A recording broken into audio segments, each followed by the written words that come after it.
Okay, this book right here is the history, the Holy Grail of Wisdom Quotes by me, Pete Rogers. We're doing Samuel Johnson now. We're going in alphabetical order. So this is Samuel Johnson. He was this big, brilliant Englishman, around 1700, and he's famous for writing the first great dictionary of the English language. Okay, so he's a great lexicographer, writer of dictionaries. What was unique about his dictionary is it was very funny and clever and nuanced. Before that, they were mostly just word lists. And here's Edmund Burke, the genius Irishman, member of Parliament. And there were other famous men in his group. This group was called the Club. Leo Damrosch wrote a book about it. It's a pretty good book. And other famous men in there were Joshua Reynolds, the artist, Olver Goldsmith, the playwright, and other great men came and went. And his biographer was there, Buswell as well. Here, I'll show you a picture of Buswell here. So here is Buswell, the young man. Samuel Johnson was his hero. And he's almost like a father figure to him. So there's the life of Samuel Johnson. Buswell was a little bit of a screw-up. He's a bit of an alcoholic, and he went to prostitutes and stupid things like that. But he wrote a magnificent biography of Samuel Johnson. Okay, that's very famous. I remember learning about that, back in high school, back in the old days. Okay, now we're going to get into Samuel Johnson. He lived from 1709 to 1784. His dictionary was like over 2,000 pages, several volumes. A lot of jokes in there too. Again, here's how you spell Damrosch, who wrote the book about him. I think Samuel Johnson was a good man. He's a devout Christian, and he did a lot of good things, wrote a lot of good essays, but deep down, he was jealous. He was jealous of Jonathan Swift, the great sort of English-Irish writer who was very funny. I mean, they're both funny, but Jonathan Swift is funnier. Okay, let's see, what about him? Another thing that will piss me off about some of these English guys is, he's a big celebrator of freedom for the Englishman. Okay, but, he's not as eager to support freedom for the people of India or the people of Ireland or the people of the USA. He wrote essays for The Rambler, and he became famous for that. He also wrote art about the lives of poets and Shakespeare's work. So he's very, very famous in England during his life. And in a way, he reminded me sort of the English version of Ben Franklin, with Poor Richard's Almanac for Ben Franklin. I like the fact he was a moralistic Christian writer. The world needs more of that. He wrote with a lot of periodic sentences, also sometimes called the Ciceronian sentences. Like Cicero, a classic periodic sentence means the climax, the peak, comes right at the end of this final confident conclusion. Like the Cicero quote is, "To not know what happened before you were born is to forever remain a child." So it's sort of a dramatic quote of expertise, and he was real big on using those. He did eventually take a pension from the government, and so a lot of people said that he was a traitor, a scumbag, but I think he was a good man. He's buried in Westminster Abbey. Okay, Buswell was a young biographer, and they say he was in some ways like Hamlet's father, the ghost. That's what Johnson was to Buswell. About a 30-year age difference. Buswell was sort of a failed playwright. And some people think that he propped up Johnson kind of like Plato propped up Socrates. Okay, there was a Spanish writer, Borges. He said that Buswell was like Sancho Panza, the Don Quixote, Samuel Johnson. I thought that was kind of funny. Good quote, "Learning to write is like learning to climb Mount Parnassus," of poetry for the ancient Greeks. The two big parties in England at that time, the Whigs were for war. They were associated with the merchants, and they supported, for example, the French Revolution. T for Tories and T for tradition and church. That's more of the landowning aristocracy who supported the monarchy, the church, and they hated to pay taxes. They were pissed off the merchants were starting wars, and they would have to pay for them. A lot of people, myself included, would think landowners are much more committed to the nation and the land than were the merchants. The club was started in 1764 by Samuel Johnson along with Joshua Reynolds, Edmund Burke, and the playwright Olver Goldsmith. They never had any female members. Back in those days, they saw women as a pretty separate thing. Typical woman up until modern times had 10 children. She's pretty busy with that. Both Samuel Johnson and Buswell, they didn't like Edward Gibbon, the big famous author of The Decline and Fall of the Roman Empire. He was a little bit atheistic, and he's a pain in the ass. He's anti-Catholic, so he can kiss my ass. But there were a couple good quotes in his Decline and Fall of ancient Rome. I did like Edmund Burke. He's an Irish genius, real great with oratory, and he did the best he could for freedom. And he wanted freedom for everybody, including the Irish and the people of India. And they saw him as too pro-Catholic. Well, being an Irishman, he's going to be more pro-Catholic, okay? True Ireland is Catholic, okay? All right, let's start getting to the Samuel Johnson quotes.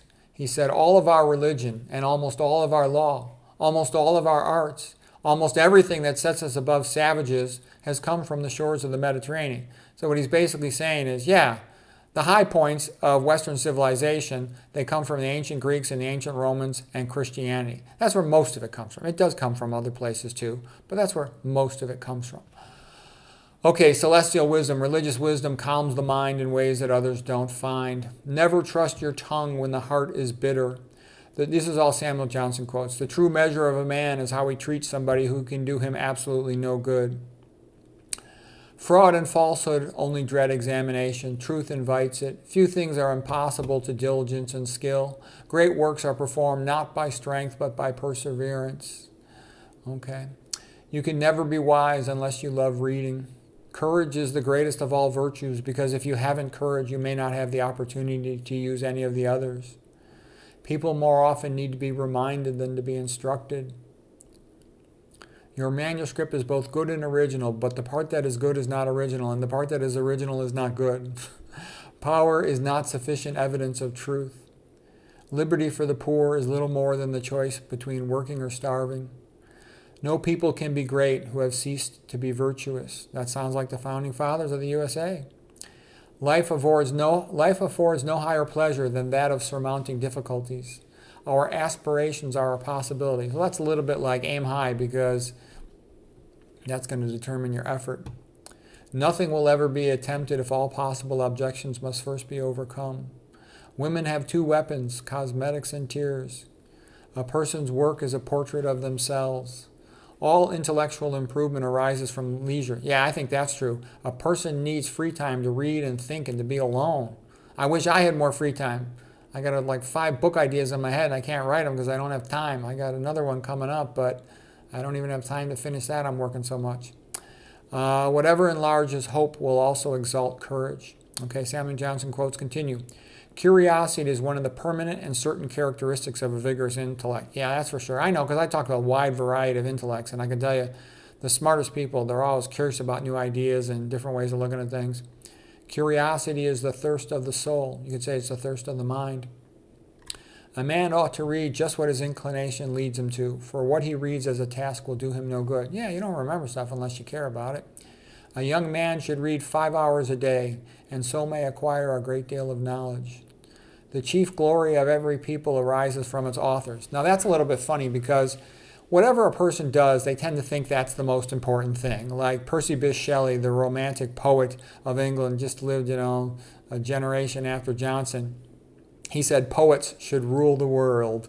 Aristotle said philosophers are the greatest men because contemplation is the closest activity of humans to God, and therefore philosophers are closest to God. So whatever a person is, that's what they tend to think is best, Okay, Samuel Johnson continues. A man may write at any time if he will set himself doggedly to it. I think that all Christians agree in the essential articles and that their differences are trivial. I agree with that. Basically, we all agree on the message of Christ. Be nice, give the other person the benefit of the doubt. That what you do unto the least of my brethren, you do unto me. And those are the main things you need, that sort of philosophy, okay? The other details are trivial in comparison. Who cares on the details about purgatory or limbo, okay? Samuel Johnson, Christianity is the highest perfection of humanity. Well, you can definitely say Christian civilization is the highest civilization. It's produced the best art, the best music, the best painting, the best sculpture, the best architecture, the best universities, okay? It got these things, especially from the ancient Greeks, but it has developed them to the highest level. It's the Christian Renaissance in Italy. It's the Christian Renaissance revival in England in the 1800s. Okay, the Catholic revival in the 1800s in England. Okay, these magnificent times in the history of man, that's where they come from, the ancient Greeks and from Christianity, okay? These other cultures, they don't have a Renaissance. They don't have any significant painting. They don't have anything that can compare to Christian music. They're not even close. Multiculturalism is a big lie. There's no other culture as close to Christianity. That's the reality. Go look it up for yourself. It's pretty obvious. Samuel Johnson did not think women should be preachers. Here's what he said. A woman preaching is like a dog walking on its hind legs. It is not done well, but you are surprised to find it done at all. Okay, the applause of a single human is of great consequence. The natural flights of the human mind are not from pleasure to pleasure, but from hope to hope. Whatever enlarges hope will exalt courage. Self-confidence is the first requisite to great undertakings. The Latin language is stable because it is dead, the triumph of hope over experience. If the writer is weary, then he will weary the reader. Kindness is in our power, but fondness is not. The only purpose of writing is to enable readers to better enjoy life or to better endure it. A generous and elevated mind is distinguished most certainly by an eminent degree of curiosity. As I know more of mankind, I expect less of them, and now am ready to call a man a good man upon easier terms than I was formerly. When any calamity has been suffered, the first thing to be remembered is how much has been escaped. So far it is from being true that all men are naturally equal, that no two people can be half an hour together, but one shall acquire an evident superiority over the other, in the sense that all men are born with equal opportunity, and each has their own strengths and weaknesses. But it's also not true. They're not all born with the same athletic ability. They're not all born with the same intellectual ability. They're not all born with the same physical appearance. Of course not. Okay, Samuel Johnson. People in general do not read if they can have anything else to amuse them. Well, in my experience, smart people read. Most people don't, but the smart people do. Okay, back in those days, there was no cell phone or TV or internet. Okay, Samuel Johnson. If nothing may be published but what authorities shall have previously approved, power shall always be the standard of truth. That's why you don't want that. Biography is the kind of writing that is most eagerly read and most easily applied to the purposes of life. There is nothing more dreadful to an author than neglect. To be unnoticed is starvation. Yeah, I know what that's like. It is seldom that the greater wise suspect that they are despised or cheated. Oh, gee, my wife could have wrote that one.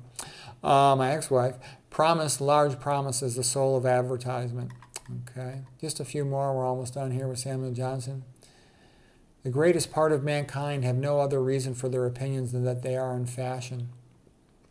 Depend on it that if a man talks of his misfortunes, there is something in them that is not disagreeable to him.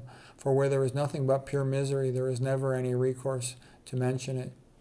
Oats are a grain which in England is generally given to horses, but in Scotland supports the people. So he's teasing his friend Buswell there. The greatest part of a writer's time is spent in reading. In order to write, a man must turn over half a library to make one book. Okay, now here's one of my favorites. All judgment is comparative. Yeah, that's how we remember stuff, by comparing it to what we already know and putting it into a category, by making an analogy, a metaphor. Okay, poetry is the art of uniting pleasure with truth. Language is the dress of thought. If a man does not make new acquaintances as he advances through life, he will soon find himself alone. A man should keep his friendships in constant repair. The supreme end of education is expert discernment in all things, the power to tell the good from the bad and to prefer the good. And that's like what Arthur Schopenhauer had said.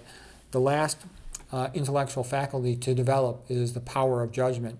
And all great minds, they judge quickly and accurately on most things. If a man were to go by chance at the same time with Burke under a shed to shun a shower, he would soon say, "This is an extraordinary man." In life, there is much to be endured and little to be enjoyed. Okay, so anyways, that's all we got for Samuel Johnson. I hope you found that helpful.